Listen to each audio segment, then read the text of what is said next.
चंदनाची बाग भेटणार होती. प्रत्येक जणच येत होता. तलवार दाखवायचं पण राजाला काही ती तलवार आवडेना. राजाला तलवार आवडेना.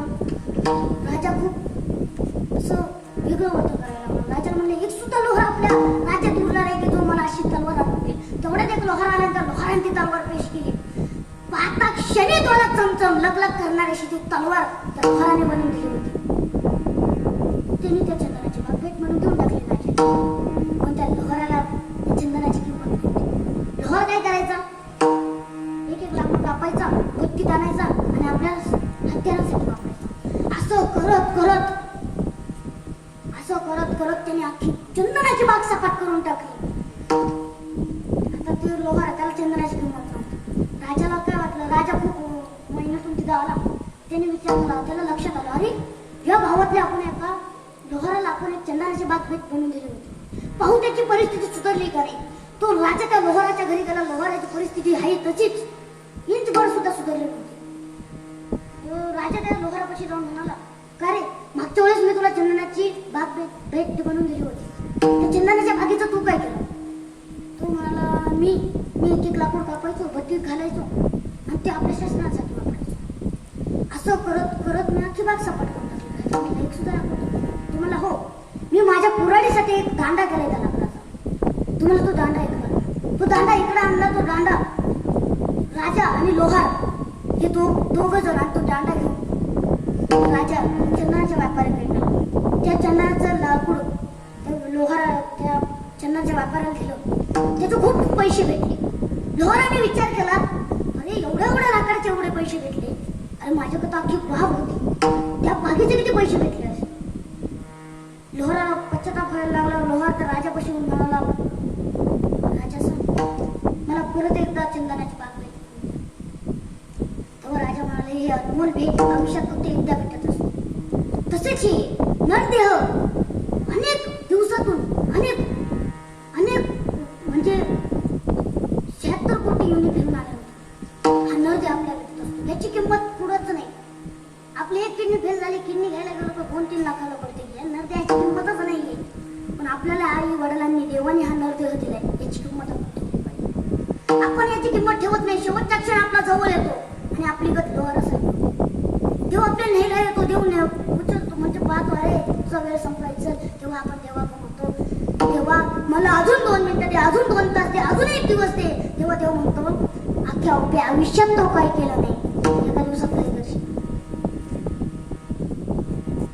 जेव्हा आपल्याकडे पूर्ण नरदेह असतो त्याची किंमत आपल्याला कळत. जेव्हा आपल्या देव न्यायला येतो तेव्हा आपण देवाला म्हणतो, 1 दिवस दे, 2 दिवस दे. का? तेव्हा आपल्याला या नरदेहाची किंमत कळलेली असते. ती किंमत त्या काळात कळण्यापेक्षा आत्ताच कळलेली बरी. बरोबर आहे की? आत्ता जेव्हा येणार नरदेहाची किंमत कळेल तेव्हाच जीवनात काही ना काही करता येईल. नरदेहाची किंमत केली जाते. नरदेहाची किंमत खूप अनमोल आहे. नरदेह अनमोल आहे. पृथ्वी एवढं सोनं जरी आणून दिलं नाही का माणसाची किंमतच नाही. नरदेहाची किंमत नाही. तुम्हाला सांगतो, नरदेह आपल्याला देवाने दिलाय, देवाच्या भक्ती करता दिलाय. आणि आपला जी वासना असते, वासना खूप वाईट. म्हणजे काय वासना म्हणजे काय नरदेह म्हणजे वासना म्हणजे आपल्याला अपेक्षा. वासनेचा समान अर्थ शब्द असतो अपेक्षा. 2 प्रकारच्या वासना, एक संसारिक वासना आणि एक धनाची वासना. आता धनाची वासना कोणासाठी? अफजल खानाला झाली. अफजल खान. मी काय जास्त वेळ घेत नाही, थोडक्यात हा मुद्दा उडकवतो आणि पुढचे चरण घेतो. तसे वेळ खूप कमी लागला नाही. 8 वाजत आला. एवढा मुद्दा घेतो आणि लगेच संपवतो. कसं आहे की अफजल खान निघाला विजापुरातून जिंदा मुर्दा पेश करत. 40,000 सैन्य घेऊन निघाला खान. 40,000 ज्या दिवशी निघाला त्याच दिवशी महाराजांचे नियोजन सुरू आहे. छत्रपती शिवाजी महाराजांचा मुद्दा नीट लक्ष देऊन ऐका. तेव्हाच काहीतरी आपल्या जीवनात सार्थक ठरले, या कीर्तनात सार्थक ठरले. महाराजांनी त्याच वेळेस नियोजन सुरू केले. नियोजन कसे केले महाराजांनी ते ऐका. खान निघाला विजापुरातून जिंदा मुर्दा पेश करत. खान निघाला ज्या दिवशी महाराजांचे नियोजन सुरू झाले. ज्या दिवशी निघाला त्याच दिवशी महाराजांनी अफजल खानाचा हत्ती विष देऊन मारला. हत्ती मेला. मेला हे खरं, पण हत्ती कसा मेला हे खानाला कळलंच नाही. पण तत्कालीन काळात स्वारी निघालेला सरदाराचा हत्ती मरणं म्हणजे फार मोठा अपशकुन. खानाचा हत्ती मेला तर खानाच्या सैनिकाचे असे मानसिक खच्चीकरण झाले. अहो ते जाऊ द्या, खानाचं जसे खच्चीकरण झाले की महाराजांकडे निघाला खानाने आपल्या 65च्या 65 बायका गर्दन मिळून. का बरं? त्याला विश्वास नव्हता परिस्थिती होती. खान निघाला, इतक्या वेगाने आला, येताना त्याला हायवे होता. तिकून दिल्लीवरून निघाला की त्याच स्वराज्यात येत होता. पण तो तसा नाही, तो तुळजापुरात गेला. तुळजापुरात तुळजाभवानीची मूर्तीचा भरडा केला, तुळजापुराच्या प्राणांगणात पसरून दिला. परत तो पंढरपुरात आला. पंढरपुरात पांडुरंगाची मूर्ती फोडण्याचा प्रयत्न केला, पण पांडुरंगाच्या त्या मूर्तीला त्या ब्राह्मणाने लपून ठेवलं. नाही, त्या ब्राह्मण सांगत नव्हते म्हणून ब्राह्मणाचा जिवा कापला. इतका पापी हा अफजल खान होता. महाराज म्हणले आता तिकडे काही खाता येणार नाही आपल्याला. त्याची 40,000 सैन्य होते. महाराज म्हणाले आपले सैन्य गोळा करा. माणसं कामाला लागले, सैन्य गोळा झाले. किती किती? तेव्हा तानाजी मालुसरे म्हणाले 7,000 फक्त. अरे खानाचे 40,000 आहे. तू म्हणला नाही, पुरामागे गेलेले, शेतीला गेलेले, इकडे गेलेले, तिकडे गेलेले, सर्व धरून आणले. 7,000च्या पुढे एक सुद्धा वाढू शकत नाही. शिवाजी महाराज म्हणले काही नाही, येऊ दे त्याला आपल्या. महाराजांनी पहिले पत्र पाठवलं, मी आजारी आहे, मला तुमच्याला भेट करता येऊ शकत नाही, तुम्ही प्रतापगडच्या पायथ्याशी या. खान निघाला, आला प्रतापगडच्या पायथ्याशी आला. प्रतापगड पायथ्याशी आल्यानंतर प्रतापगडच्या पायथ्याशी घनदाट जंगल, दिवसा ढवळे तिथे सूर्याची किरणे पडत नाही. माणसाची पात्र सोडा, पाकळी तिला फिरकत त्याचा भयान प्रतापगड महाराजांनी निवारलं होतं. खान आला, वाईच्या पसरणीच्या घाटात खानाचं सैन्य पसरलं. 40,000 सैन्य. मग त्या 40,000 सैन्यांपैकी 20,000 सैन्य तसंच तिथं झोपलं. कसा मसा 20,000 घेऊन पुढे सरकला तर प्रतापगडच्या तोंडाशी रतोंडीचा घाट. खानाचं सैन्य परत रतोंड करून तिथंच रडत बसलं. कसा मसा 5,000 घेऊन पुढे सरकला तर महाराजांचा निरोप आला. 1,000 सैन्य रडत गेले. मग 4,000 परत मागत होते. 1,000 घेऊन पडायला प्रतापगडच्या पायथ्याशी महाराजांनी खानाच्या शामेने उभारला होता. खान शामेनात आला. महाराजांनी भेटीच्या वक्ती धरला बरोबर 12:35चा. आता 12:35च का हो? तेव्हा सूर्य बरोबर माथ्यावर असतो. आता सूर्य माथ्यावरच का?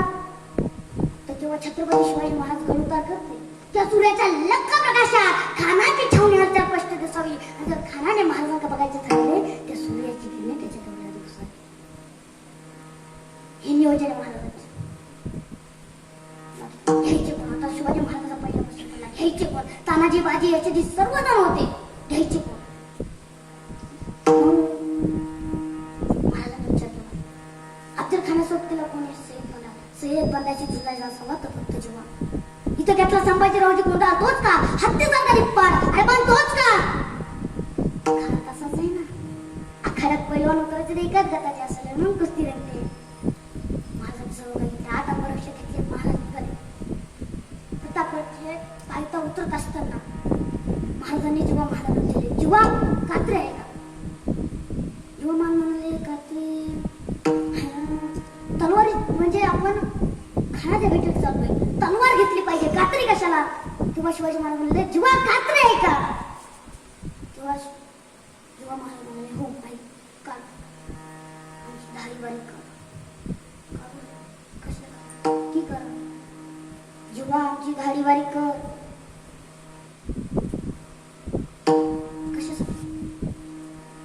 खानाच्या भेटीच्या वेळी खानाच्या हातात येणार नाही एवढी वारी कर.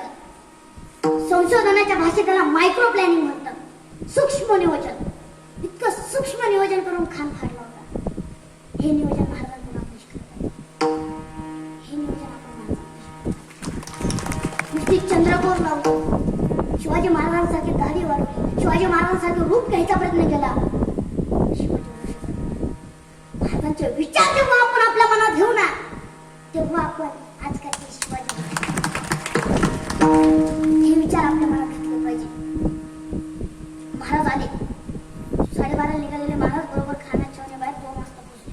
खानाला वर्दी मिळाली. खान उठून उभा राहिला. फक्त असतं काय 5-5.5 फुटाची शिवाजी. आज ते कदम चालते शिवाजी. तसा खान म्हणतोय हे शिवाजी. पकलवणी मांडवलेली खान खुश झाला. खानाने आपले बहु मिळवले. महाराजांना निघून दिले. छत्रपती शिवाजी महाराज खानाच्या मिठीत गेले. खानाचे बहु महाराजांच्या पाठी बोलले दाब पडला दोन वाला महाराज गुदमरले. त्याच संधीचा फायदा काही सहित बंद सुरू झाला. महाराज गुदमरले.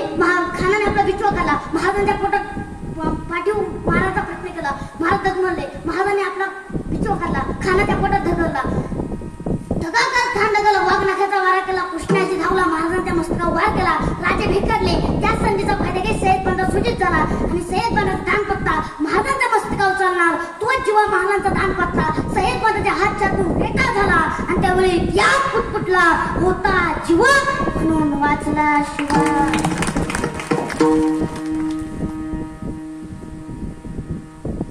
एक प्रश्न जीवा महाराजांनी एक सेकंद उशीर करतो.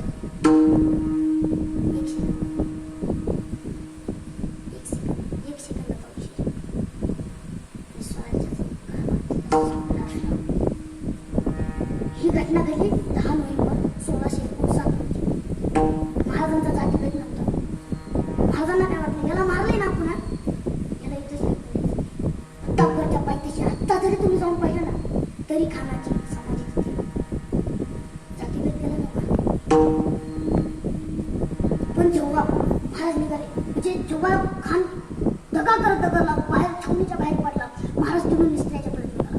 महाराज निसटले तेवढाच कृष्णाची भास्कर त्याच्या पुढे उभं राहिले आणि म्हणजे शिवाजी महाराज आम्ही तुला जाऊन देणार नाही.